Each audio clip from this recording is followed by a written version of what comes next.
السلام علیکم ورحمۃ اللہ وبرکاتہ۔ نویں پارے کے کوئز کے آنسرز کے ساتھ حاضر خدمت ہے۔ کویسچن نمبر 1 نویں پارے کا سورۃ الاعراف کی آیت 88 سے لیا گیا ہے۔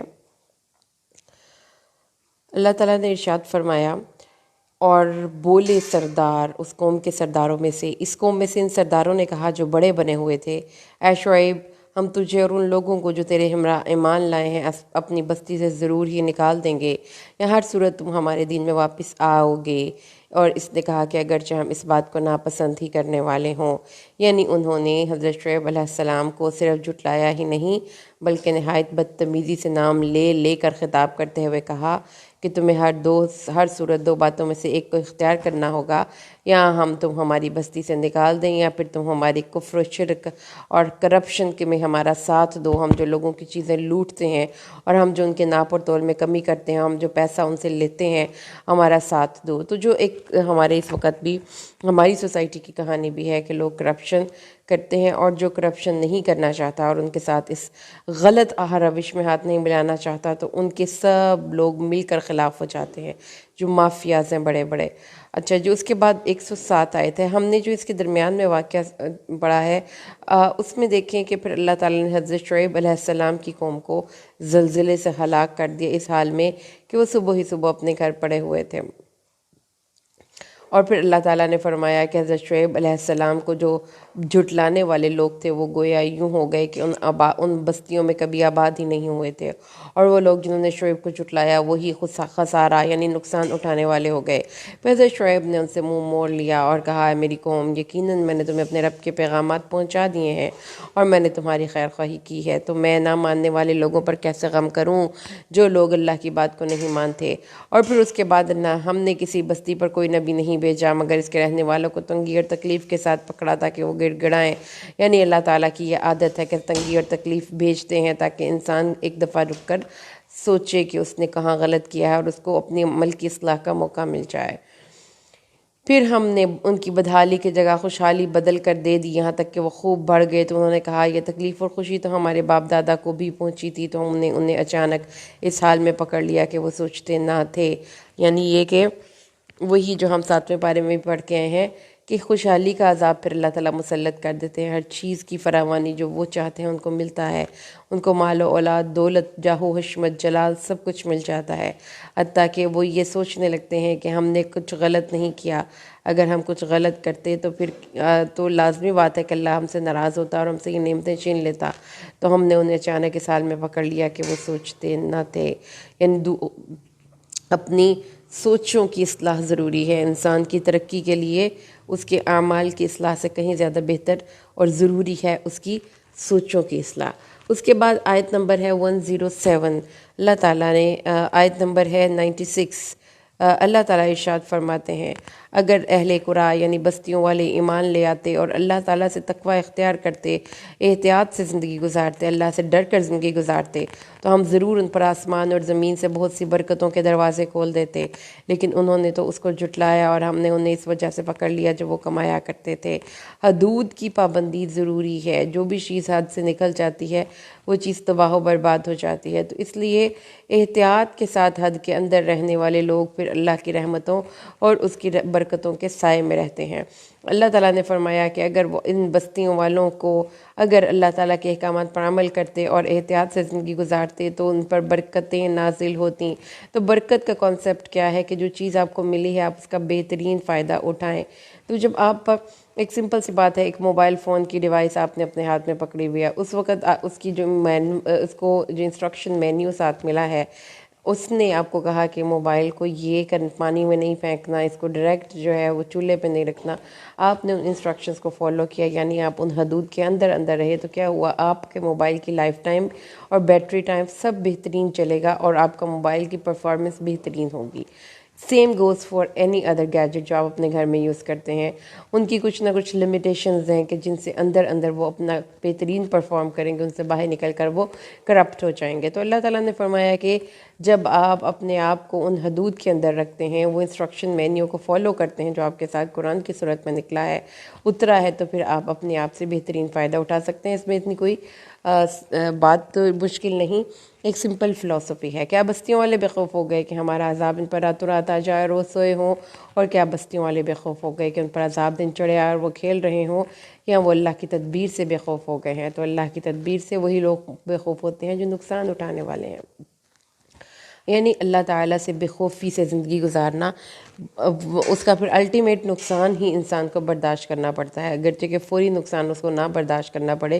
لیکن آپ دیکھیں سمپل سی بات ہے، اگر آپ کی گاڑی ٹریک سے نیچے اتر جائے گی تو اس وقت ہو سکتا ہے کہ جو راستہ نیچے اتر کر ٹریک سے صراط مستقیم سے نیچے اتر گئی گاڑی، ہو سکتا ہے جس راستے پہ وہ گاڑی اتری ہو وہ راستہ بڑا خوبصورت ہو انیشیلی، لیکن آگے جو بھیانک درندے اور بھیانک وہاں پر راستے کی مشکلات ہمارا انتظار کر رہی ہیں وہ ہمیں اس وقت پتہ نہیں۔ اس لیے اب انسان صرف اسی صورت میں ہے کہ وہ انسٹرکشنز کو فالو کرے۔ اچھا، اس کے بعد آیت نمبر 116 ہے، 107 ہے۔ اس کے بعد جو واقعہ شروع ہوگا، اللہ تعالیٰ نے حضرت موسیٰ علیہ السلام کا واقعہ بڑا ایکسٹینسو اور ڈیٹیل میں ڈسکس کیا ہے۔ اللہ تعالیٰ نے فرمایا پھر اس کے بعد ہم نے موسیٰ کو اپنی نشانیاں دے کر فرعون اور اس کے سرداروں کی طرف بھیجا تو انہوں نے اس کے ساتھ ظلم کیا، پھر دیکھ فساد کرنے والوں کا انجام کیسا ہوا۔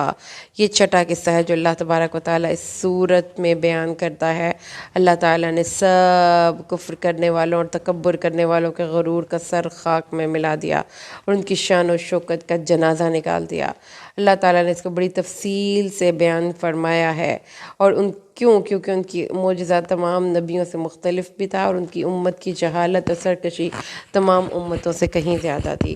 اللہ تعالیٰ نے موسیٰ کو اپنی نشانیاں دے کر فرعون اور اس کے سرداروں کی طرف بھیجا اور انہوں نے اس کے ساتھ ظلم کیا، پر دیکھ فساد کرنے والوں کا انجام کیسے ہوا۔ اور موسیٰ نے کہا، اے فرعون، بے شک میں جہانوں کے رب کی طرف سے بھیجا ہوا ہوں، جہانوں کے رب کی طرف سے، اس بات پر پوری طرح قائم ہوں کہ اللہ پر حق کے سوا کچھ نہ کہوں، بلا شبہ میں تمہارے پاس تمہارے رب کی طرف سے ایک واضح دلیل لے کر آیا ہوں، سو میرے ساتھ بنی اسرائیل کو بھیج دو، یعنی میں اللہ کا پیغام بغیر کسی کمی بیشی کے تم تک پہنچا رہا ہوں۔ انہوں نے کہا، اگر تو کوئی سچا ہے تو کوئی نشانی لے کر آ۔ تو انہوں نے اپنی لاٹھی پھینک دی تو وہ یکا یک ایک ظاہر اژدہا تھی۔ پھر جب انہوں نے اپنا ہاتھ باہر نکالا تو دیکھنے والوں کے لیے سفید چمکدار تھا۔ قوم فرعون کے سرداروں نے کہا، یقیناً یہ تو ایک ماہر فن جادوگر ہے، جو چاہتا ہے کہ تمہیں تمہاری سرزمین سے نکال دے تو تم کیا حکم دیتے ہو؟ انہوں نے کہا، اسے اور اس کے بھائی کا معاملہ مؤخر رکھ، یعنی ان کو تھوڑی سی ڈیلے دے دے اور شہروں میں جمع کرنے والے بھیج دیں کہ وہ تیرے پاس ہر ماہر فن جادوگر لائیں۔ اور جادوگر فرعون کے پاس آئے اور انہوں نے کہا، یقیناً ہمارے لیے ضرور کچھ صلہ ہوگا اگر ہم ہی غالب ہوئے۔ انہوں نے کہا، ہاں، اور یقیناً تم لوگ مقربین میں سے ہوگے۔ انہوں نے کہا، اے موسیٰ، یا تو آپ اپنی جادو وغیرہ پھینکیں یا ہم پھینکتے ہیں۔ موسیٰ نے کہا، آپ پھینکو۔ جب انہوں نے پھینکا تو انہوں نے لوگوں کی آنکھوں پر جادو کر دیا اور انہیں سخت خوف زدہ کر دیا، بڑا جادو لائے۔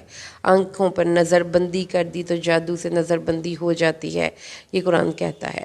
اور پھر جب ہم نے موسیٰ کی طرف وحی کی کہ اپنی لاٹھی پھینک تو وہ اچانک ان چیزوں کو نگلنے لگی جو وہ جھوٹ موٹ بنا رہے تھے، پس حق ثابت ہو گیا اور باطل ہو گیا جو وہ کہہ رہے تھے۔ تو یہ واقعہ بڑا ڈیٹیل میں ڈسکس اللہ تعالیٰ نے کیا ہے، جس میں اس واقعے کو اگر آپ ڈی کوڈ کرتے ہیں تو اس میں بہت سی چیزیں ہیں۔ فرعون کا ایز اے سیاستدان کیریکٹر ہے، حضرت ابراہیم، حضرت موسیٰ علیہ السلام کا توکل ہے، پھر ان جادوگروں کی جو کہ فرعون کے بلانے پر آئے تھے استقامت ہے۔ تو اللہ تعالیٰ مختلف قسم کے کردار ہمارے سامنے پیش کرتا ہے کہ دیکھو کبھی کبھی لوگ گناہ سے ایسے پلٹ آتے ہیں کہ پھر ان کو بڑی سے بڑی آزمائش بھی نیکی کے راستے سے ڈگمگا نہیں سکتی۔ لیکن اس کے ساتھ ساتھ آپ دیکھیں کہ فرعون نے ایک کیسا وہ کیسا ایک ماہر سیاستدان، منجھا ہوا سیاستدان تھا کہ انتہائی مشکل سچویشن کو اس نے کیسے قابو کیا اور کیسے اس نے اس سچویشن پہ قوم سے خطاب کر کے اپنی خفت اور اپنی شرمندگی کو کور کیا۔ تو اللہ تعالیٰ نے فرعون، اس کے بعد یہاں پر ہے کہ وہ مغلوب ہو گئے اور ذلیل ہو گئے اور جادوگر سجدے میں ڈال دیے گئے، اور انہوں نے کہا کہ ہم رب کے جہانوں کے رب پر ایمان لائے جو موسیٰ اور ہارون کا رب ہے۔ آگے جو آیت ہماری آج کی کوئز کی ہے، آیت نمبر 123، کویسچن نمبر 5، فرعون نے کہا، کیا تم اس پر ایمان لائے اس سے پہلے کہ میں تمہیں اس چیز کی اجازت دوں؟ بے شک یہ تو ایک چال ہے جو اس نے چلی ہے شہر میں تاکہ اس کے غیر رہنے والوں کو یہاں سے نکال دے، تو تم جلد ہی جان جاؤ گے۔ یعنی موسیٰ کی برتری اور کامرانی کا اعلان اس چیز کی دلیل تھی کہ حضرت موسیٰ جادوگر نہیں ہیں لیکن وہ متکبر اور سرکش۔ اس نے پھر کیا کہا، کہ یہ تو ایک چال ہے جو تم سب جادوگروں نے مل کر چلی ہے کہ تم اپنے جادو کے زور پر اس شہر پر قبضہ کر لو گے، ایسا تو تم ہو نہیں سکتے۔ لہٰذا جب وہ میدان میں ہار گیا تو پھر اوچھے ہتھ کنڈوں پر اتر آیا، سولی، پھانسی، قتل، یہ دھمکیوں پر اتر آیا۔ اور آپ دیکھیں کہ یہ کتنی یونیورسل آیت ہے کہ یہ وہاں صرف اس وقت کے فرعون کی حکمت عملی نہیں تھی، یہ دنیا کے ہر سرکش و جابر و متکبر حکمران کی حکمت عملی ہے کہ جب اس کو دلیل سے قائل نہیں کیا جاتا پھر وہ طاقت کا استعمال کرتا ہے اور بے جا کرتا ہے۔ اور پھر اس کے بعد الزام تراشی کی، پرسنل اٹیک پہ آ گیا جادوگروں نے، اور موسیٰ نے باہمی سازش کر کے ہمیں اس ملک میں فتنہ پیدا کرنے کی کوشش کی ہے، اس لیے ان کو تو ملک سے نکال دینا چاہیے یا ان کو سخت سزا دینی چاہیے۔ آیت نمبر 127 کو اس کو کوسچن نمبر 6 ہے۔ پھر اس کے بعد اس کے سرداروں موسیٰ کی قوم کے سرداروں نے کہا، کیا تو موسیٰ اور اس کی قوم کو چھوڑے رکھے گا کہ وہ زمین میں فساد پھیلائیں اور تجھے اور تیرے معبودوں کو چھوڑ دیں؟ یعنی کہ جو ہر بادشاہ کے ساتھ جو اس کے کچھ ہوتے ہیں نا، جسے وہ درباری خوش آمدی، تو وہ پھر بادشاہ کو بھڑکانے کا اور اس کو غلط سائڈ پہ لے جانے کا جو کام سر انجام دیتے ہیں، قرآن نے اس کی طرف بھی رہنمائی کر دی کہ فرعون کی قوم کے جو سردار تھے انہوں نے اپنے بادشاہ کو، جسے کہتے ہیں نا، اٹھایا اور کہا کہ کیسے آپ اس کو چھوڑ کے زمین میں چھوڑے رکھیں گے کہ وہ فساد مچاتے رہیں اور آپ کو اور آپ کے معبودوں کو چھوڑ دیں؟ تو اس پر فرعون نے کہا، ہاں ہم ان کے بیٹوں کو بری طرح قتل کریں گے، کیسے ذبح کر کے ماریں گے اور بہت ماریں گے، اور ان کی عورتوں کو زندہ رکھیں گے، بیٹوں کو ذبح کر کر کے مار دیں گے اور عورتوں کو زندہ رہنے دیں گے، اور اس پر تو ہمیں قابو ہے۔ تو اندازہ لگائیں کہ موسیٰ کی قوم کس قدر محکوم تھی، کس قدر وہ فرعون کے ظلم و ستم اور ظلم و استبداد کو برداشت کرتی تھی۔ اور اس کے بعد آیت نمبر ہے ہماری 133۔ اس کے بعد پھر 127 کے بعد 128 آیت میں حضرت موسیٰ نے پھر اپنی قوم سے کہا کہ استعینوا باللہ واصبروا، اللہ سے صبر کے ساتھ مدد مانگو، کہ کیونکہ فرعون جو مرضی بلنگ و بانگ دعوے کرتا رہے، اصل میں حکومت اور طاقت اور اختیار اور وراثت زمین کے اللہ کے پاس ہے۔ ان الارض للہ یورثها من یشاء من عبادہ والعاقبۃ للمتقین، کہ زمین اللہ کی ہے، اپنے بندوں میں سے جس کو چاہتا ہے اس زمین کا وارث بناتا ہے، اور انجام آخر تو متقین ہی کے لیے بہتر ہوگا۔ اس لیے حضرت موسیٰ کی آپٹیمزم دیکھیں، ان کا اس سچویشن میں پازیٹیو اور سٹے کول رہنا سیکھیں۔ دیکھیں کہ حضرت موسیٰ کیسے کول رہے، اور انہوں نے کہا، دیکھیں اس وقت سچویشن کیا ہے کہ لوگوں کے نوزائیدہ بچوں کو پکڑ پکڑ کے مارا جا رہا ہے، لیکن حضرت موسیٰ نے فرمایا صبر سے کام لوگے تو یقیناً یہ زمین جو اللہ کی ہے یہ تمہیں مل جائے گی۔ انہوں نے کہا، اس سے پہلے بھی ہمیں اذیت دی گئی کہ آپ ہمارے پاس آئیں، اور آپ کے آنے کے بعد بھی کہا ان قریب تمہارا رب تمہارے دشمن کو ہلاک کرے گا اور تمہیں اس کے بعد زمین میں جانشین بنائے گا تاکہ دیکھے کہ تم کیسے عمل کرتے ہو۔ اس کے بعد جو آج کی آیت ہے، پھر اللہ تعالیٰ نے فرمایا کہ ان کو بہت سے نقصانات ہوئے، پھلوں کے، جانوں کے، اور جب بھی ان کے پاس کوئی برائی پہنچتی تھی تو وہ اس کو حضرت موسیٰ کی بدشگونی کنسیڈر کرتے تھے، اور کوئی اچھائی پہنچتی تھی تو کہتے تھے ہم نے تو محنت کی ہے، اللہ نے ہم پر کرم کیا، اور جب کوئی برائی پہنچتی تو کہتے تھے کہ موسیٰ ہماری قوم منحوس بن کر آیا ہے، نعوذ باللہ، اس لیے اس کی نحوست کی وجہ سے ہم پر یہ عذاب آ رہا ہے۔ آیت نمبر 133، پھر ہم نے ان پر بھیجا طوفان اور ٹڈیاں اور جوئیں اور مینڈک اور خون، جو الگ الگ نشانیاں تھیں، یعنی ان پر طوفان ایسا آیا ان پر کہ اللہ تعالیٰ تاکہ وہ لوٹ جائیں اور گڑ گڑائیں، لیکن انہوں نے تکبر کیا، انہوں نے نہیں مانا، اور وہ مجرم لوگ تھے۔ آیت نمبر 8 ہے، تو ہم نے ان سے انتقام لیا۔ آیت نمبر 136، تو ہم نے ان سے انتقام لیا اور ہم نے ان کو دریا میں غرق کر دیا، اس لیے کہ وہ ہماری نشانیوں کو جھٹلاتے تھے اور اس سے غافل تھے۔ تو یاد رکھیں کہ یہ دو بری عادتیں ہیں جو کہ انسانوں کی تباہی و بربادی کا باعث بنتی ہیں، یعنی اللہ کی نشانیوں کو جھٹلانا اور پھر اللہ کی نشانیوں سے غفلت کرنا، ان کو نہ ماننا، اور آپ کے پاس اول تو نالج ہی نہیں، آپ غافل ہیں، اور اگر آ گیا تو آپ نے ان کو جھٹلا دیا آؤٹ آف تکبر اور ایروگنس کی وجہ سے، آپ نے ان چیزوں کو آپ نے ان چیزوں کو امپورٹنس نہیں دی۔ تو پھر دیکھیں کہ کیسے کایا پلٹ ہوئی کہ اللہ تعالیٰ نے اس قوم کے غریب لوگوں کو، کانوا یستضعفون مشارق الارض و مغاربہا، کہ زمین کے مشرق اور مغرب کہیں ان کا کوئی غلبہ نہیں تھا، وہ اچانک اس ملک کے حکمران بن گئے، وارث بن گئے۔ تو یہ اللہ نے اپنی بات پوری کر کے دکھائی بنی اسرائیل پر. کیوں؟ بما صبروا، کیونکہ انہوں نے صبر کیا تھا، اور اللہ تعالیٰ نے ان کے صبر کی وجہ سے حضرت موسیٰ کا کیا گیا وہ وعدہ پورا کر دیا. تو دیکھا آپ نے کہ صبر کرنے سے کتنے انعامات زندگی میں حاصل ہوتے ہیں. اللہ تعالیٰ نے آگے فرمایا، جو ہم آیت نمبر 136 کے بعد اگلا جو ہمارا کویسچن ہے وہ ہے 138. اور ہم نے پار اتارا بنی اسرائیل کو سمندر کے، تو وہ ایسے لوگوں پر آ بیٹھے جو اپنے بتوں پر جمے بیٹھے تھے. یعنی حضرت موسیٰ کی قوم پر اللہ کی عطائیں دیکھیں، لیکن چونکہ وہ ایسی قوم تھی جس کی کہ تربیت نہیں ہوئی تھی، عرصہ دراز تک وہ غلام قوم تھی، اس لیے ان کی ذہنی سطح بھی اتنی ہی سطحی سی تھی. تعلیم و تربیت کے ساتھ انسانوں کے اندر تبدیلی آتی ہے، تو وہ ایک ہمبل انسان ہونے کے ساتھ ساتھ اپنے آپ کو کسی بڑے عہدے کے لیے اہل کرتے ہیں. ہم نے بنی اسرائیل کو سمندر پار اتارا تو ایسے لوگوں پر آئے جو اپنے کچھ بتوں پر جمے بیٹھے تھے. کہنے لگے، اے موسیٰ ہمارے لیے کوئی معبود بنا دے جیسے ان کے کچھ معبود ہے. اس نے کہا، بے شک تم تو ایسے لوگ ہو جو نادانی کر رہے ہو، تم تو جاہل لوگ ہو. یعنی حضرت موسیٰ نے کہا کہ اللہ نے تمہیں کیا نوازا، کیسے تمہاری اللہ نے مدد فرمائی، کیسے اللہ نے تمہارے سامنے تمہارے دشمنوں کو غرق کیا. تو بجائے اس کے کہ تم اکیلے اللہ کی توحید، اللہ کی وحدانیت کا پرچار کرو، اس کا شکر کرو، تم دیکھا دیکھی فیسٹیولز، یہ رنگ رونق اور یہ میلے، یہ ان کو بڑے اٹریکٹ کیے. انہوں نے کہا کہ جیسے یہ میلہ لگا کے بیٹھے ہیں اپنے بت کے آگے اور اس پہ بڑا وہ انہوں نے ایک ہنگامہ کھڑا کیا ہوا ہے، تو ہمیں بھی کوئی ایسا ہی فیسٹیول بھی چاہیے. تو حضرت موسیٰ نے آگے سے ان کو ڈانٹ پلا دی.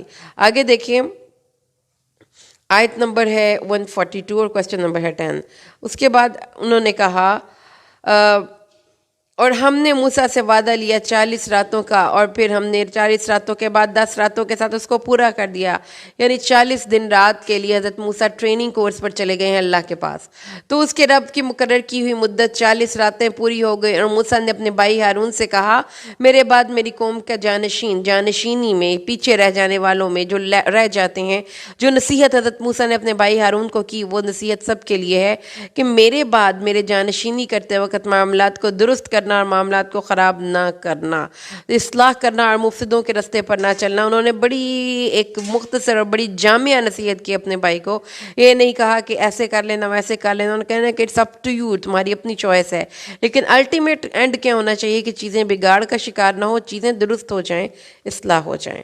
اس کے بعد آیت نمبر ہے ہمارے پاس 143.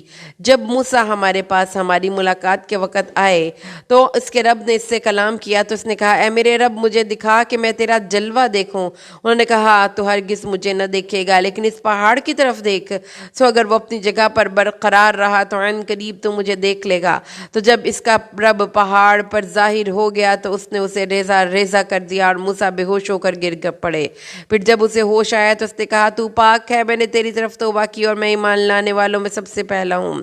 یعنی حضرت موسیٰ علیہ السلام اور اس کے رب کا مکالمہ ہے یہاں پر، جس میں حضرت موسیٰ نے اپنے رب سے لاڈ سے، محبت سے ایک التجا کی، ایک فرمائش کی کہ اللہ تعالیٰ میں آپ کو دیکھنا چاہتا ہوں.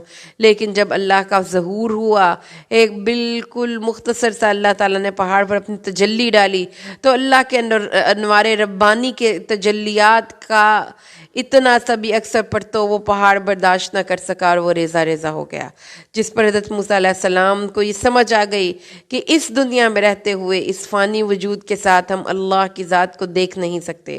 اس کو دیکھیں نا، اپنے سورج کو آپ نہیں دیکھ سکتے جو کہ اللہ کی عظیم الشان، اللہ کی ایک چھوٹی سی مخلوق ہے، تو خود خالق کو کیسے دیکھ سکتے ہیں.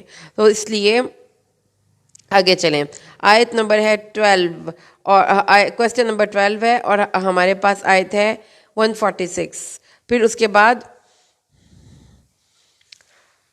اللہ تعالیٰ نے کہا، اے موسیٰ میں نے تجھے چن لیا، اصطفیٰ کر لیا ہے، صاف ستھرا کر لیا ہے، لوگوں سے ممتاز کر دیا ہے، کیونکہ تمہارے پاس میری رسالت بھی ہے اور انسانوں میں صرف تجھ سے کلام کرتا ہوں. پس پکڑ، مضبوطی سے پکڑ جو تجھے دیا گیا ہے اور شکر کرنے والوں میں سے ہو جا. جب اللہ کی عطا آئے تو پھر اللہ کی شریعت کو اور اللہ کی ہدایت کو مضبوطی سے پکڑ کر شکر گزاری اختیار کریں.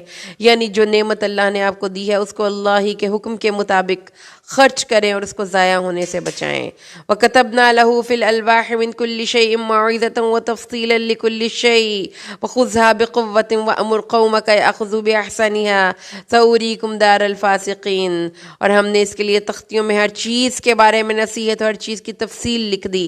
یعنی حضرت موسیٰ علیہ السلام کو برخلاف محمد الرسول اللہ صلی اللہ علیہ وسلم کے تورات جا کر ملی ہے کوہ طور پر، اور اللہ نے ان کو ڈائریکٹ لکھوا کر دی ہے تختیوں پر. ان میں نصیحت تھی، ہر چیز کی تفصیل تھی. تو اللہ نے اس کو حکم دیا اس کو قوت سے پکڑ لو، اور اپنی قوم کو حکم دو کہ وہ بھی ان کی بہترین باتوں کو پکڑے رکھیں. ان قریب تمہیں نافرمانوں کا گھر دکھاؤں گا. یعنی اللہ تعالیٰ نے ان کو جو دینا تھا وہ دے دیا، اور ساتھ ہی انسٹرکشن بھی دے دی کہ اس پر عمل ضرور کرنا ہے، اس کو چھوڑنا نہیں ہے. اس کے بعد آگے چلیے تو ہمارا کویسچن نمبر ہے 150.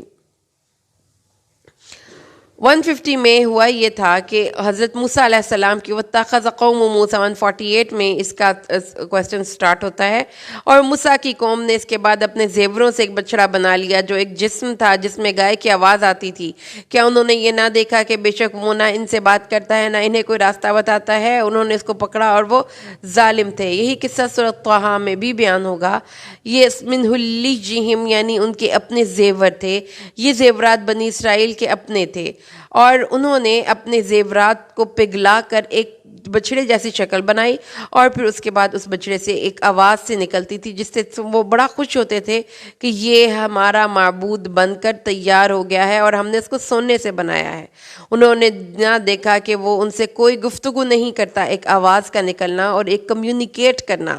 وہ ان سے کسی سوال جواب کرنے کی پوزیشن میں نہیں، نہ ان سے کسی قسم کی کوئی کمیونیکیشن کرتا ہے، اور وہ ان کو کلام نہیں کرتا، اور نہ ان کو راہ کی ہدایت دیتا ہے. یعنی کہ ایک معبود، اس کی یہ دو کوالٹیز تو ضروری ہونی چاہیے کہ کمیونیکیشن کر سکتا ہو اور رہنمائی کر سکتا ہو. وہ نہ کمیونیکیٹ کر پائے نہ رہنمائی کر پائے. انہوں نے اس کو پکڑ لیا اور وہ ظالم تھے. تو اللہ تعالیٰ نے فرمایا کہ یہ جو دیکھا دیکھی اندھا دھند تقلید، پیچھے آپ نے دیکھا ہے نا کہ وہ ایک قوم کے فیسٹیول سے بڑا متاثر ہوئے، لہٰذا فوراً ہی حضرت موسیٰ کے جانے کے بعد انہوں نے بت پرستی شروع کر دی. آیت نمبر 150 اگلی آیت ہے. اور جب موسیٰ لوٹا اپنی قوم کی طرف غصے سے بھرا ہوا اور شدید دکھ کی کیفیت میں، تو اس نے افسوس کی اور اپنی قوم سے واپس آیا. تو اس نے کہا بری ہے جو تم نے میرے بعد جانشینی کی اپنے بھائی سے. کیا تم نے اپنے رب کے حکم کی جلدی کی؟ اس نے تختیاں پھینک دی اور اپنے بھائی کے سر کو پکڑ لیا اور اسے اپنی طرف کھینچنے لگا. اس نے کہا اے میری ماں جائے، بے شک ان لوگوں نے مجھے کمزور سمجھا اور قریب تھا کہ مجھے قتل کر دیتے. سو دشمنوں کو مجھ پر خوش نہ کر اور مجھے ظالم لوگوں کے ساتھ شامل نہ کر. اس سے آپ دیکھیں کہ بنی اسرائیل کی قوم کے اندر قوت فیصلہ کی کمی، لائی لگ، ان کے اپنے اندر کوئی ایک سوچ نہیں، وہ بس لوگوں کے پیچھے چلنے والے، اور سطحی سی سوچ اس سے ان کی نظر آتی ہے. تو حضرت موسیٰ علیہ السلام کو اس بات پہ شدید دکھ لگا. انہوں نے اپنے بھائی کو پھر پہلے سب سے جا کر جواب طلبی کی کہ میں نے تو اپنی قوم کی اصلاح کا معاملہ تمہارے سپرد کیا تھا، یہ تم کیا کر گئے میرے پیچھے؟ تو ان کے بھائی نے کہا کہ دیکھیں مجھے اس میں میرا کیا قصور ہے، لوگ میری بات ہی نہیں سن رہے تھے اور وہ مجھے قتل کرنے کے در پہ تھے، اس لیے پھر میں خاموش ہو گیا. آیت نمبر 14 اور کویسچن نمبر 153.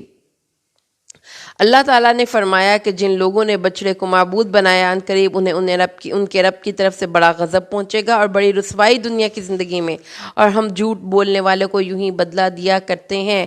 یعنی کہ اللہ تعالیٰ نے فرمایا کہ اب تو یہ ہو نہیں سکتا کہ یہ گناہ انہوں نے کیا تو اس کی پاداش میں انہیں کوئی سزا نہ ملے، کیونکہ جزا و سزا، ایکشن اور ریئیکشن کا اصول اس دنیا میں ہے. تو اصول کے تحت پھر ان کو سزا بھی ملے گی، اور سزا کیا ملے گی؟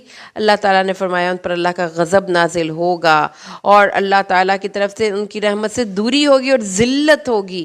تو جو شرک کرنے والی قوم ہے اللہ تعالیٰ کے غضب کی مستحق ہوتی ہے، اور دنیا کی زندگی میں بھی ان کو ذلت اور رسوائی کا سامنا کرنا پڑتا ہے. بے شک جن لوگوں نے بچڑے کو پکڑا عنقریب انہیں رب کی طرف سے بڑا غضب پہنچے گا، بڑی رسوائی دنیا کی زندگی میں، اور ہم جھوٹ بولنے والوں کو اسی طرح بدلہ دیا کرتے ہیں۔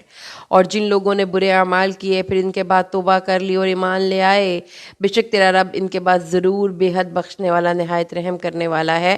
توبہ کے بعد ایمان اور اصلاح کی زندگی گزارنے سے ہر طرح کا گناہ بھی معاف ہو سکتا ہے۔ جس نے توبہ کی لیکن اس کے بعد عمل کی اصلاح نہیں کی، اس کا اعتبار نہیں ہے۔ تو عمل کی اصلاح ضروری ہے کہ عمل سے زندگی بنتی ہے، جنت بھی جہنم بھی، یہ خاکی اپنی فطرت میں نہ نوری ہے نہ ناری ہے۔ اس کے بعد آگے آ جائیے تو آیت نمبر ہے، ہمارا کوسچن ہے 15 اور آیت نمبر ہے 156، اور ہمارے لیے اس دنیا میں بھلائی لکھ دے۔ ہاں جی، اب کیا ہوا ہے؟ موسیٰ علیہ السلام سے غصہ جاتا رہا، انہوں نے تختی پکڑ لی، اس کے نسخے کو پکڑ لیا، اور پھر اس کے بعد لوگوں کے پاس چلے گئے۔ جب انہوں نے جا کر لوگوں کو یہ تختی وغیرہ دکھائی تو وہ ماننے سے انکاری ہو گئے کہ یہ تو اللہ نے دیا ہے، حتیٰ کہ انہوں نے ان کو چن لیے موسیٰ سے 70 آدمی ان کی ملاقات کے لیے۔ پھر جب انہیں زلزلے نے پکڑا تو اس نے کہا، اے میرے رب، اگر تو چاہتا تو نے اس سے پہلے ہلاک کر دیتا اور مجھے بھی، کیا تو نے ہمیں اس وجہ سے ہلاک کیا ہے جو ہم میں سے بیوقوفوں نے کیا ہے؟ یہ نہیں ہے مگر تیری آزمائش، جس کے ساتھ تو گمراہ کرتا ہے جسے چاہتا ہے اور ہدایت بخشتا ہے جسے چاہتا ہے۔ تو ہی ہمارا یار و مددگار ہے، ہمیں بخش دے اور ہم پر رحم کر، اور تو بخشنے والوں میں سب سے بہتر ہے۔ تو یہ آپ کو پتہ ہے کہ حضرت موسیٰ نے اپنی قوم کے 70 آدمی چن کر اللہ سے ملاقات کر لے کر گئے۔ اللہ تعالیٰ سے حضرت موسیٰ ہم کلام ہوئے، انہوں نے دیکھا، انہوں نے کہا کہ اللہ ہم سے بھی بات کرے، ان سے ہی کیوں کرتا ہے؟ اللہ نے ان سے بھی گفتگو کی، انہوں نے کہا ایسا تو نہیں ہو سکتا کہ ہم مان لیں کہ یہ اللہ تعالیٰ ہے جب تک کہ ہم اپنی آنکھوں سے اللہ کو نہ دیکھ لیں۔ حتیٰ کہ اللہ تعالیٰ کو ان کے اس بیان پر غضب آیا اور ان کو ہلاک کر دیا گیا زلزلے سے۔ پھر اللہ کی نبی حضرت موسیٰ کی دعا سے وہ دوبارہ زندگی پائی۔ تو اس کے بعد حضرت موسیٰ نے اللہ تعالیٰ سے جو دعائیں کی تھیں، اس دعا کا حصہ ہے جو کوسچن نمبر 15 اور آیت نمبر 156 میں پوچھا گیا ہے، اور ہمارے لیے اس دنیا میں بھی اور آخرت میں بھی بھلائی کا حکم نافذ کر دے، بے شک ہم نے تیری طرف رجوع کیا۔ فرمایا، میرا رب، میرا عذاب میں اسے پہنچاتا ہوں جسے چاہتا ہوں، لیکن میری رحمت نے تو ہر چیز کو اپنے احاطے میں لے رکھا ہے، تو میں اسے ان کے لیے ضرور لکھ دوں گا جو اللہ سے ڈرتے ہیں، جو زکوٰۃ دیتے ہیں اور ہماری آیتوں پر ایمان لاتے ہیں۔ یعنی عذاب دینا میری صفت نہیں، میری صفت تو رحم کرنا ہے۔ لیکن انسان جب مسلسل غلط کرتا ہے تو پھر اللہ تعالیٰ کو ان کی بری عادتوں پر ان کو تھوڑا سا سرزنش بھی کرنی پڑتی ہے۔ یعنی عذاب ایک عادل کی صفت کے تقاضے کے تحت ظاہر ہوتا ہے۔ اصل صفت اللہ کی اور غالب صفت اللہ کی رحم ہے، اور رحم ہے کہ اللہ تعالیٰ اکثر چیزوں کو معاف کر دیتا ہے اور رحم کا انسانوں پر معاملہ کرتا ہے۔ اللہ تعالیٰ نے آگے فرمایا جی، اس سے اگلی ہمارا جو کوسچن ہے اور آیت نمبر 158 ہے اور کوسچن نمبر 16 ہے۔ آیت نمبر 158 اللہ تعالیٰ نے فرمایا، اے نبی کہہ دیجئے، انی رسول اللہ علیکم، میں تم سب کی طرف اللہ کا ایک رسول ہوں۔ وہ اللہ، کون اللہ؟ جس کے سوا کوئی معبود نہیں ہے، وہ زندہ کرتا ہے اور مارتا ہے، پس تم اللہ پر اور اس کے رسول نبی امی پر ایمان لاؤ۔ جو اللہ اور اس کے رسول اس کی باتوں پر ایمان رکھتا ہے اور اس کی پیروی کرو تاکہ تم ہدایت پا جاؤ۔ اس سے رسول صلی اللہ علیہ وسلم کی جو رسالت ہے وہ تمام انسانیت کے لیے، اس کی عالمگیریت کا یہاں پر پرچار ہو رہا ہے۔ اے رسولوں، اے انسانوں، میں تم سب کی طرف اللہ کا بھیجا گیا ایک رسول ہوں۔ کون اللہ جس کے لیے بادشاہت ہے زمین و آسمان کی؟ کون اللہ جس کے علاوہ کوئی معبود نہیں؟ کون اللہ وہ جو زندہ کرتا ہے اور زندہ ہے خود بخود، وہ موت دیتا ہے اور اس کو موت نہیں آتی؟ تو اس لیے اللہ کے اس اللہ کا وہ رسول ہے جس اللہ کی یہ شان ہے، تو ایمان لے آؤ اللہ پر، اللہ کی ذات پر اور اس کے ہر فیصلے پر، تو اللہ اور اس کے بھیجے گئے رسول پر جو نبی بھی ہے اور امی بھی ہے، جو اللہ اور اس کے کلمات پر ایمان لاتا ہے اور اس کی پیروی کرو۔ جب تم یہ سب کچھ کر لو گے تو تم ہدایت کے راستے پر چل پڑو گے۔ تو یہ حب رسول کے بہترین تقاضے ہیں۔ آیت نمبر 160 ہے اور 17 کوسچن نمبر ہے۔ اللہ تعالیٰ نے فرمایا، اور ہم نے ان کو 12 قبیلوں میں تقسیم کر دیا جو کئی گروہ تھے، یعنی تقسیم کر دیا۔ کیوں تقسیم کیا؟ یہ بھی اللہ کا ایک عذاب ہے جو کہ اللہ تعالیٰ ان لوگوں کے لیے نازل کرتے ہیں جو اللہ کے احکامات کی نافرمانی کرتے ہیں۔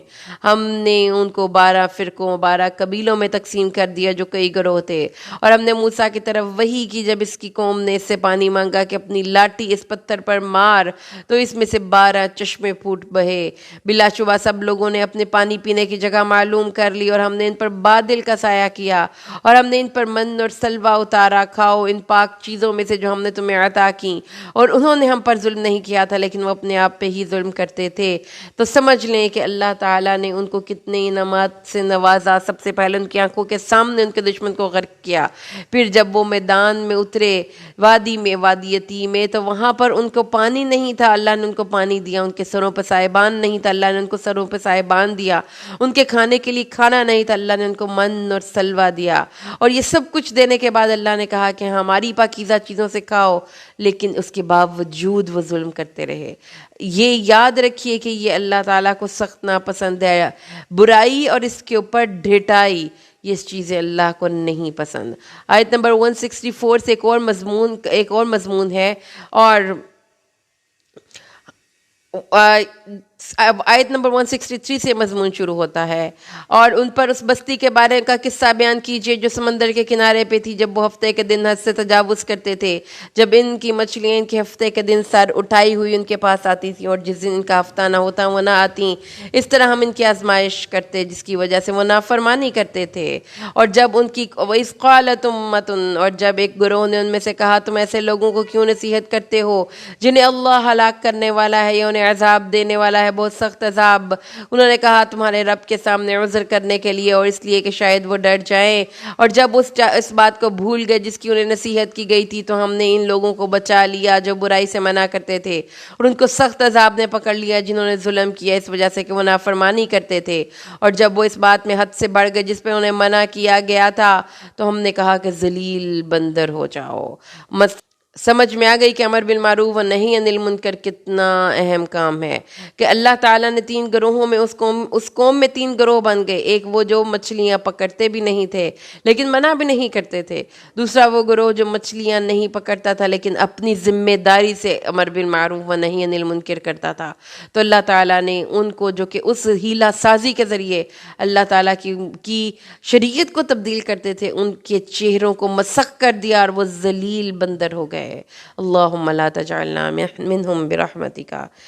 اور ہم نے انہیں، اور آیت نمبر ہے 168 سورۃ اعراف کی، اور ہم نے انہیں زمین میں گروہوں میں اور ٹکڑوں میں کر دیا، ان میں سے کچھ نیک تھے اور ان میں کچھ اس کے علاوہ تھے، اور ہم نے ان کے اچھے اور برے حالات کے ساتھ آزمائش کی، اور تاکہ وہ باز آ جائیں۔ ان کی برائیوں کا ایک اور نتیجہ نکلتا ہے، ہیلہ سازیوں کا، اور اللہ کے احکامات کو نہ ماننے کا، اور پھر جھوٹ بولنے کا اور بد زبانی کرنے کا، کہ ان کو وہ ٹکڑوں کی صورت میں رہے، ان کی کوئی اجتماعی طاقت وجود میں نہ آ سکے، کیونکہ جہاں رہتے ہیں وہ دوسروں کے خلاف منفی پروپیگنڈا کرتے ہیں، وہ سازشیں کرتے ہیں، اور ان کی نفرت اور جاسوسی کی وجہ سے نفرت کا نشانہ بنے رہتے ہیں، اس لیے کہ ان کے اندر برتری کی خواہش، دنیا کی دولت اور حکومت کو اپنے قبضے میں لینے کی خواہش ہے۔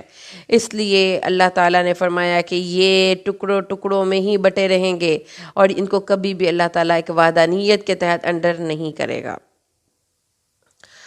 اس کے بعد آ جائیے آیت نمبر 172 پہ، اور اس کے بعد اللہ تعالیٰ نے اس آیت نمبر 172 میں اللہ فرماتے ہیں، اور جب تیرے رب نے آدم کے بیٹوں سے ان کی پشتوں میں سے ان کی اولاد کو نکالا اور انہیں خود ان کی جانوں پر گواہ بنایا، کیا میں واقعی تمہارا رب نہیں ہوں؟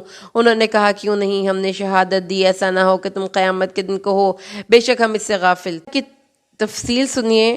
حضرت ابن عباس وغیرہ کی جو روایت ہے اس سے منقول ہے کہ اللہ تعالیٰ نے نعمان یعنی عرفہ میں آدم کی پشت سے میثاق لیا تھا.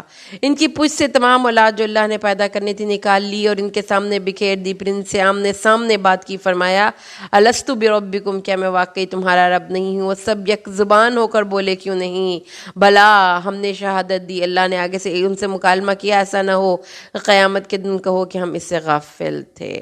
تو اس سے مطلب پھر یہ ہے کہ انسان اللہ سے وعدہ کر کے آیا ہے کہ وہ اللہ کی عبادت کرے گا، اور اللہ تعالیٰ نے ان سے اس بات پہ خود پہ گواہی دی ہے. اب آپ کہیں گے ہمیں یہ وعدہ تو یاد نہیں. تو آپ اپنی ماں کے پیٹ میں تھے، آپ کو یاد ہے؟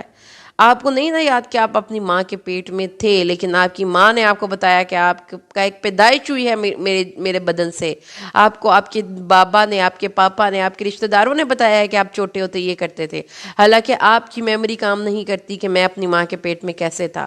تو ایک دن ایسا آئے گا کہ اللہ تعالیٰ یہ میموری اتنی شارپ کرے گا کہ آپ کو ہر چیز یاد آ جائے گی. اچھا جی، اس کے بعد دیکھیے آیت نمبر ہے 176 اور 21 کویسچن ہے. یہاں پر ایک اور مثال ہے، اور پڑھ ان کے اوپر وتل، اور ان پر اس شخص کی خبر پڑھ کر سنا جسے ہم نے اپنی آیات عطا کی تو وہ ان کے سے صاف نکل گیا. پھر شیطان نے اسے پیچھے لگا لیا اور وہ گمراہوں سے ہو گیا. اور اگر ہم چاہتے تو ہم اس کو اس کے ذریعے بلند کر دیتے، مگر وہ زمین کی طرف ہی چمٹ گیا اور اپنی خواہش کے پیچھے لگ گیا. تو اس کی مثال کتے کی مثال کی طرح ہے. اگر تو اس پر حملہ کرے تو زبان نکال کر ہانپتا رہے، اور اگر اسے چھوڑ دے تو بھی زبان نکال کر ہانپتا رہے. یا ان لوگوں کی مثال ہے جنہوں نے ہماری آیات کو جھٹلا دیا تو یہ بیان سنا دے تاکہ وہ غور و فکر کریں. یہ ایک مخصوص شخص کی اس پہ اگر آپ چسپاں کرے تو بھی آپ کر سکتے ہیں، لیکن یہ عام ہے. اس کا ذکر ہم عام ہی اس کو ڈسکس کریں گے کہ جس کو اللہ نے یہ موقع دیا کہ وہ دین کو سمجھے، اللہ کے احکامات پر عمل کرے، لیکن اس کی تو رال کتے کی طرح دنیا پہ ہی ٹپکتی رہی. حالانکہ اللہ چاہتا تھا کہ علم کے ذریعے اس کو ایمان کے ذریعے اس دنیا سے بلند کر دے، لیکن وہ زمین کے ساتھ چپکا رہا. تو اللہ نے فرمایا یہ بری مثال اس قوم کی ہے جو اللہ کی نشانیوں کو جھٹلا کر اپنی ہی خواہش کے پیچھے چلتے ہیں. تو ان کو یہ قصہ بتا دیجئے تاکہ وہ غور و فکر کریں. آیت نمبر 179 کویسچن نمبر 22 اللہ تعالیٰ ارشاد فرماتے ہیں، اور ہم نے بلا شبہ یقیناً ہم نے بہت سے جن اور انسان جہنم ہی کے لیے پیدا کیے ہیں. ان کے دل ہیں جن کے ساتھ وہ سمجھتے نہیں ہیں، ان کی آنکھیں ہیں جن کے ساتھ وہ دیکھتے نہیں ہیں. کیا دل سے تو سمجھتے ہیں؟ کون کہتا ہے کافروں کے دل نہیں سے وہ سمجھتے نہیں؟ دل میں ایمان نہیں، اللہ کی ذات کا تعارف نہیں، وہ دل جہنم میں جانے کا زیادہ اہل ہے. وہ آنکھیں جن کی آنکھوں میں اللہ کے خوف کے آنسو نہیں اور جن کی آنکھوں میں حیا نہیں، وہ آنکھیں بھی دوزخ کی آگ میں جانے کے لیے زیادہ اہل ہیں. کیوں؟ یہ چیزیں ویسٹ ہو چکی ہیں. اس دنیا کی زندگی میں مثال لیں، اگر تو آپ نے کوئی چیز استعمال کی، وہ چیز خراب ہو گئی، کرپٹ ہو گئی، برباد ہو گئی، تو آپ اس چیز کو ویسٹ کر دیتے ہیں. وہ آنکھیں ویسٹ ہیں جن آنکھوں میں اللہ کی یاد نہیں، آنکھوں کی اللہ کی یاد کے آنسو نہیں. وہ کان ویسٹ ہیں جن کانوں میں اللہ کی بات نہیں سنی چاہتی. کیوں؟ یہ لوگ تو جانوروں جیسے ہیں. جانوروں کی زندگی میں بھی کھانا پینا اور سیکس ہوتی ہے، تو ان کی زندگی میں بھی صرف یہی ہے. ان کی آنکھیں حق کو نہیں دیکھتی، ان کے کان حق کو نہیں سنتے. نہیں، یہ چوپایوں سے بھی بڑھ کر ہیں، کیونکہ ان کے اندر وہ سسٹم انسٹال تھا اللہ کو پہچاننے والا اور اس کے سامنے سر جھکانے والا. انہوں نے اپنے اس سسٹم کو کرپٹ کر لیا، اس لیے یہ زیادہ بدترین لوگ ہیں. اللہم لا تجعلنا برحمتک منہم. اس کے بعد آ جائیے، آیت نمبر ہے ہماری 187 اور 23 اس کا کوسچن بن رہا ہے ہمارے کوئز کا. اللہ تعالیٰ فرماتے ہیں وہ تجھ سے قیامت کے بارے میں سوال کرتے ہیں کہ وہ کب قائم ہوگی. نبی صلی اللہ علیہ وآلہ وسلم کہہ دے کہ اس کا علم تو میرے رب ہی کے پاس ہے، کہ قیامت کب آئے گی اس کا علم میرے پاس نہیں ہے. اس کے وقت پر اس کو اس کے سوا کوئی ظاہر نہیں کرے گا. لیکن یاد رکھو کہ قیامت کے بارے میں دو باتیں یہاں پہ پتہ چل گئیں. نمبر 1 کہ اللہ کو علم ہے، اور زمین و آسمان پر وہ ایک بڑا بھاری بھرکم واقعہ ہوگا. یعنی کہ ایک ایک چیز زمین و آسمان کی اس کی شدت، حدت اور اس کی جو ایک انٹینسٹی ہے وہ فیل کرے گی، تم پر اچانک ہی آئے گی. اور تیسری چیز کیا ہے کہ وہ اچانک واقعہ رونما ہوگا. کسی انسان کو کانوں کان خبر تک نہ ہوگی کہ آج اس کائنات کا آخری دن ہے. وہ تجھ سے پوچھتے ہیں جیسے کہ تو اس کے بارے میں خوب تحقیق کرنے والا ہے. آپ سے تو ایسے سوال پوچھ رہے ہیں کہ آپ کو اس کی ہر چیز کا پتہ ہے، آپ کو بھی کچھ نہیں پتہ. اس کا ایسا علم اللہ کے پاس خاص ہے. تو قیامت کے بارے میں بڑی جامع انفارمیشن یہاں سے ہمیں مل گئی کہ وہ اچانک آئے گی، وہ کسی کو نہیں پتہ، نبی صلی اللہ علیہ وسلم کو بھی نہیں، اور یہ کہ وہ ایک بڑا بھاری ایونٹ ہوگا. آیت نمبر 188 اور کویسچن نمبر 24. اللہ تعالیٰ فرماتے ہیں اے نبی کہہ دیجئے لا املک لنفسی نفعا ولا ضرا الا ما شاء اللہ. اے نبی ان کو بول کر بتا دو کہ کوئی یہ احتمال نہ کرے، کوئی اپنے دل میں یہ سوچے نہ کہ نبی کی شان بلند ہے تو کہ وہ کسی کو نفع یا ضرر پہنچا سکتے ہیں. نبی صلی اللہ علیہ وسلم تو اپنی جان کے بھی نفع و نقصان کے مالک نہیں، الا ما شاء اللہ، جو اللہ چاہے. ولو کنت اعلم الغیب لاستکثرت من الخیر ما مسنی السوء. اگر میں علم غیب رکھتا ہوتا تو مجھے ہر طرح کی خیر مل جاتی اور مجھے کوئی برائی نہ لگتی. میں تو نہیں ہوں ڈرانے والا اور خوشخبری سنانے والا اس قوم کے لیے جو ایمان لانے والی ہو. تو آپ کو سمجھ میں آ گئی کہ اللہ کے نبی کے بارے میں جو ہمارا عقیدہ ہونا چاہیے وہ قرآن سے بالکل میچ کرتا ہونا چاہیے، قرآن سے کلیش میں نہیں ہونا چاہیے. آگے چلیں تو جی ہماری ہے آیت نمبر 200، سورت الاعراف کی آیت نمبر 200 ہے. اللہ تعالیٰ ارشاد فرماتے ہیں اما ينزغنك من الشیطان نزغ فاستعذ باللہ انہ سمیع علیم. جب شیطان کی طرف سے تجھے کوئی اکساہٹ ابھار ہی دے، اللہ کے نبی کو کہا جا رہا ہے، تو سوچیں کہ شیطان اللہ کے نبی تک کو بھی کوشش کرتا ہے. اتنے عظیم الشان ایمان کے حامل حضرت محمد صلی اللہ علیہ وسلم کو بھی وہ کوشش کرتا ہے کہ وہ اکسائے. تو اللہ تعالیٰ نے فرمایا اگر تمہیں یہ محسوس ہو کہ شیطان نے تمہیں اکسایا ہے تو کیا کر، اس سے لڑنے بھڑ تو سکتا نہیں، اللہ کی پناہ میں آ جا. بالکل ایسے ہی ایک بچہ جب گرنے لگتا ہے تو ماں اس کو اپنی باہوں میں سمیٹ لیتی ہے، ماں کی طرف وہ ہاتھ اٹھا دیتا ہے، ماں اس کو اپنے سینے سے لگا لیتی ہے. تو اللہ نے فرمایا کہ یہ شیطان تمہارے سرہانے بیٹھا تمہیں تنگ کر رہا ہے، اللہ کی پناہ میں آ جاؤ. فاستعذ باللہ، اللہ کی اعانت، اللہ کی استعاذہ میں آ جاؤ. اللہ تعالیٰ نے آگے فرمایا ہے آیت نمبر ہماری جو لاسٹ ہے اس سورت الاعراف کی، جو آج کے کوئز میں ہے، آیت نمبر 204. اللہ فرماتا ہے اور جب قرآن کی تلاوت کی جائے تو اسے غور سے سنا کرو اور چپ رہا کرو تاکہ تم پر رحم کیا جائے.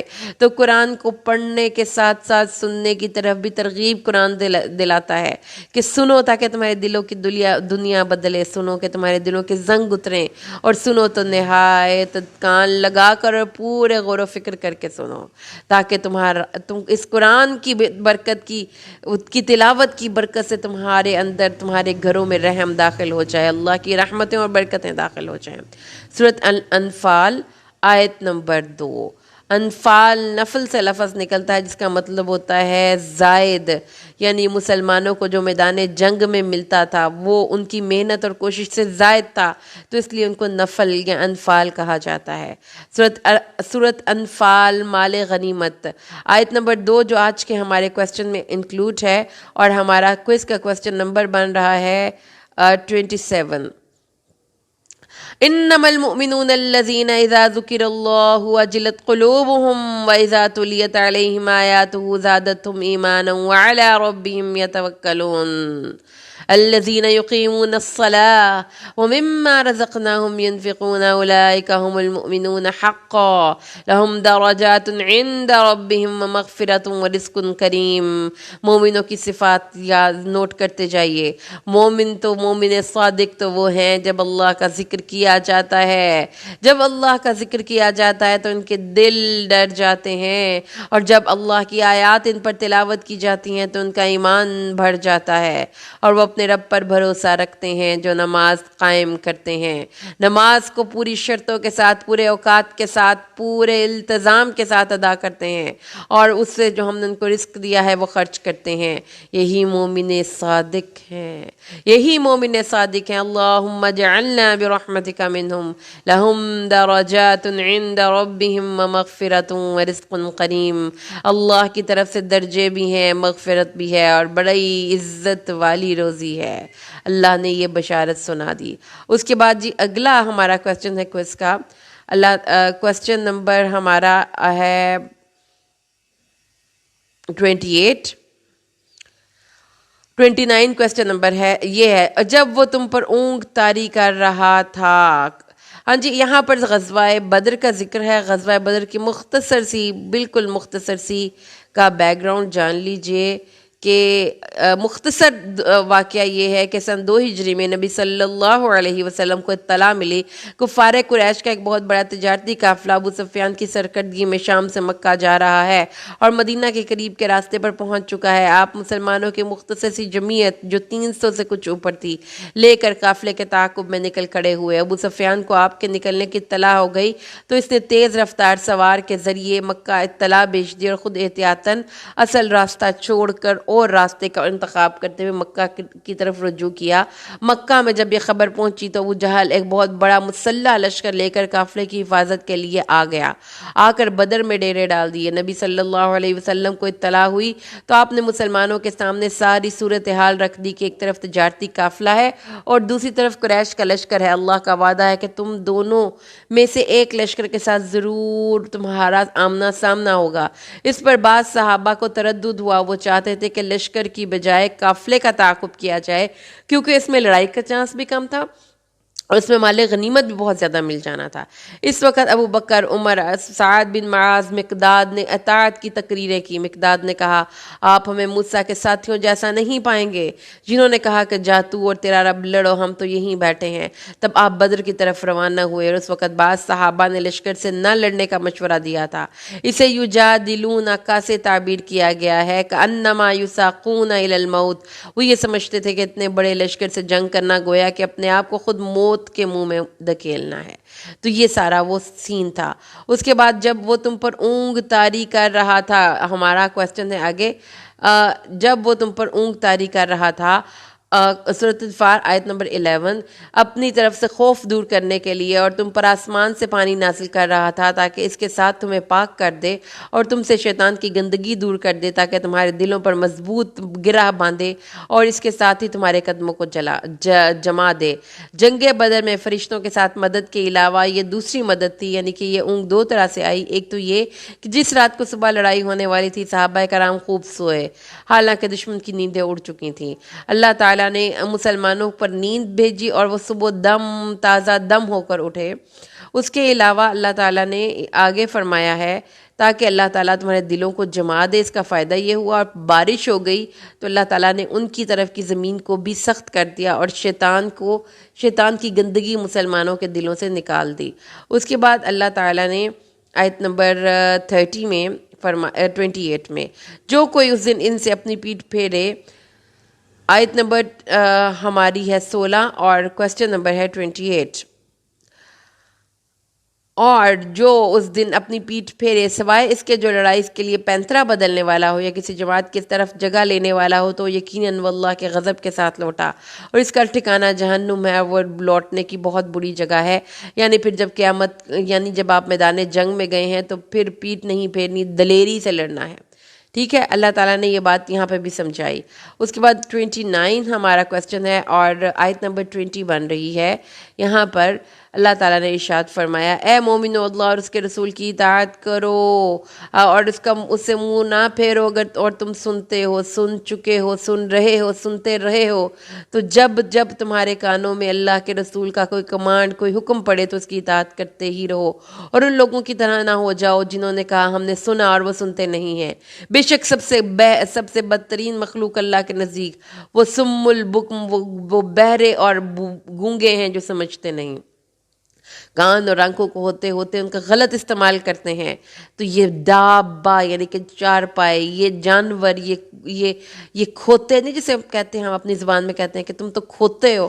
اللہ نے فرمایا یہ ان سے بھی برے ہیں. کیوں؟ کیونکہ ان کے اندر خیر کی کوئی چیز ہی نہیں ہے، اس لیے اللہ تعالیٰ نے ان سے ناپسند کر کے ان کو گدھوں سے اور ان کو 4 پایوں سے تشبیہ دیا. آیت نمبر 24، اے وہ لوگوں جو ایمان لائے ہو اللہ کے اور رسول کی دعوت قبول کرو جب وہ تمہیں اس چیز کی طرف دعوت دے جو تمہارے لیے حیات جاودانی کا باعث ہے، یعنی ہدایت کے لیے اگر رسول کی دعوت آتی ہے تو اسے قبول کر لو اور جان لو کہ بے شک اللہ انسان کے اور اس کے دل کے درمیان میں حائل ہے۔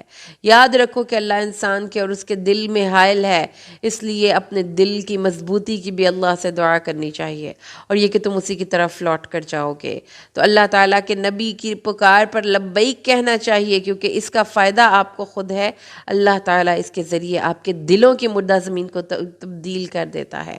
آیت نمبر 32، اللہ تعالیٰ نے فرمایا ہے، اور یاد کرو جب تم زمین میں تھوڑے سے تھے اور زمین میں تم بڑے ناتوان سمجھے جاتے تھے اور تم خوف رکھتے تھے کہ لوگ تمہیں زمین سے اکھاڑ کر نہ پھینک دیں۔ اللہ نے تمہیں مدد دی اور اپنی مدد، اپنی نصرت سے تمہیں سے مدد دی اور پھر تمہیں رزق دیا پاک چیزوں سے تاکہ تم شکر کرو۔ یعنی جب مسلمان مکہ سے چھوڑ کر مدینہ آئے تھے تو چھوٹی سی جمعیت تھی، اتنے چیلنجز تھے، تو بھی اللہ تعالیٰ نے ان کو ایسے لوگ بھی دیے جو ان کی مدد کرتے تھے اور ان کو رزق بھی دیا اور ان کو پاک رزق بھی دیا تاکہ تم شکر ادا کر سکو۔ اس لیے اللہ اور اس کے رسول کی امانت میں خیانت نہ کرو جب کہ تم جانتے ہو۔ یاد رکھو کہ اللہ اور اس کے رسول کی امانت میں خیانت نہ کرو۔ اور آیت نمبر 33 اللہ فرماتا ہے، اور جان لو کہ تمہارے مال اور اولادیں تمہارے لیے فتنہ ہیں اور اللہ کے پاس بڑا اجر ہے۔ تو اللہ کے راستے میں لڑنے کے لیے کوئی چیز، اللہ کے راستے میں محنت کرنے کے لیے کوئی چیز راستے میں رکاوٹ حائل نہیں ہونی چاہیے۔ مال اور اولاد کے پیچھے لگ کر انسان اچھائی کے کاموں کے لیے وقت نہ نکال پائے تو اس سے بڑا کوئی نقصان اٹھانے والا نہیں۔ آیت نمبر 34 ہے، اللہ فرماتا ہے، اے وہ لوگو جو ایمان لائے ہو، اگر تم اللہ سے ڈرو گے اللہ تمہارے درمیان ایک فرقان، ایک تمہیں ایسی ایبلٹی دے گا کہ تم انسانوں کے اندر حق اور باطل میں فرق کر سکو گے، اور اللہ تمہارے چھوٹے گناہوں کو بائی ڈیفالٹ خود بخود صاف کرتا رہے گا۔ کیا اس کا بائی ڈیفالٹ کس کی صاف ہوگی؟ جو تقویٰ کی روش اختیار کرتا ہے۔ اللہ تمہیں بخش دے گا اور اللہ بڑا فضل والا ہے۔ اللہ سے ڈر کر، اللہ کی نافرمانی سے ڈر کر، اللہ کی ناراضگی سے ڈر کر زندگی بسر کرو تو تمہیں 4 نعمتیں حاصل ہوں گی، حق اور باطل کی پہچان نصیب ہوگی، بڑی قوت پیدا ہو جائے گی۔ اس قوت کے مطالبات تمہیں کسی قسم کا کوئی شبہ نہیں رہے گا اللہ کی ذات کے بارے میں۔ ہر کام کے غلط اور صحیح ہونے کی پہچان تمہیں اللہ عطا کر دے گا، تمہیں اس کے مطابق عمل کی قوت عطا کر دے گا، اور پھر اللہ تعالیٰ تمہاری برائیاں تم سے دور کر دے گا اور وہ تمہارے گناہ بخش دے گا، اور یہ فضل عظیم ہے، یعنی یہ اتنا ہے کہ تم اپنی سوچ میں احاطہ ہی نہیں کر سکتے۔ اور اس کے بعد ہمارا آخری کوسچن ہے کوئز کا، 35 کوسچن بن رہا ہے اس کا۔ اللہ تعالیٰ فرماتے ہیں، اور ان کی نماز نہیں تھی اس گھر کے پاس مگر سیٹیاں بجانا اور تالیاں پیٹنا۔ ان کی نماز اس گھر میں کوئی نہیں تھی مگر سیٹیاں بجانا اور تالیاں پیٹنا، سو عذاب چکھو اس وجہ سے کہ تم کفر کرتے تھے۔ یہ لوگ خانہ کعبہ کے پاس عین حرم میں تالیاں پیٹتے، سیٹیاں بجاتے، اسے اپنی نماز اور اللہ کی عبادت اور اس کے قرب کا ذریعہ قرار دیتے، تو افسوس ہے ان مسلمانوں کے حال پہ بھی جنہوں نے اشعار میں میوزک ایڈ کیا ہے، اس میں سیٹیاں، انہوں نے تالیوں والی قوالیوں کو طریقت اور معرفت کا نام دے کر روح کی غذا قرار دیا ہے، اور لوگ اس کو تصوف کا حکم قرار دیتے ہیں اور باقاعدہ پیر و مرشد کے ارد گرد طواف اور رقص کے اپنی عبادت کہتے ہیں۔ ان کے حالوں پر اللہ تعالیٰ رحم کرے اور اللہ تعالیٰ ان کو ہدایت دے۔ قرآن کہتا ہے کہ محفل موسیقی اور رقص اور تالیاں اور سیٹیاں یہ خرافات ہیں، اور اللہ کی قسم یہ خرافات ہیں۔ مسلمانوں کا تصوف ایسا نہیں ہے۔ اللہ تعالیٰ نے فرمایا ہے کہ عمل کرو، دین اسلام کے ارکان کی عمل کرو، جہاد کرو، دنیا میں ہمیشہ سر اٹھا کے جیو گے۔ شرک کرنے والے لوگ اور تالیاں اور سیٹیاں پیٹنے والے لوگ کبھی بھی کوئی بڑا عمدہ کام نہیں کر سکتے، اس لیے یاد رکھیے گا یہ بات۔ آگے آخری 36 آیت ہے جو کہ ہم نے انکلوڈ کی ہے۔ بے شک جن لوگوں نے کفر کیا وہ اپنے مال خرچ کرتے ہیں تاکہ اللہ کے راستے سے روکیں، پسند قریب وہ انہیں خرچ کریں گے، پھر وہ ان کو افسوس کا باعث ہوگا، باعث حسرت ہوگا۔ پیسہ خرچ کرنا دل کی خوشی سے بڑا ایک مشکل کام ہے، لیکن اگر آپ کسی ایسی جگہ پر خرچ کر رہے ہیں جس کو آپ اپنے طور پر ثواب سمجھ کر خرچ کر رہے ہیں، لیکن اس کا کوئی فائدہ نہیں، تو وہ خرچ کیا ہوا آپ کے لیے حسرت کا باعث ہوگا۔ اس لیے سوچ سمجھ کر خرچ کریں، کیونکہ اللہ تعالیٰ نے ایک اور مقام پر فرمایا ہے، کیا تمہیں بتاؤں میں اعمال کے اعتبار سے سب سے خسارے میں کون سے لوگ ہیں؟ وہ لوگ ہیں جن کی ساری کوشش دنیا کی زندگی میں عکارت ہی چلی گئی، اور وہ یہ سمجھتے رہے کہ وہ بڑے اچھے کام کر رہے ہیں۔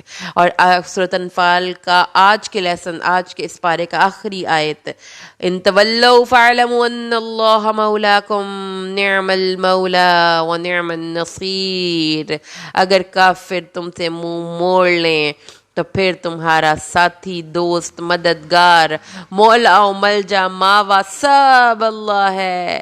کیا ہی خوب وہ مولا ہے، کیا ہی خوب وہ مددگار ہے۔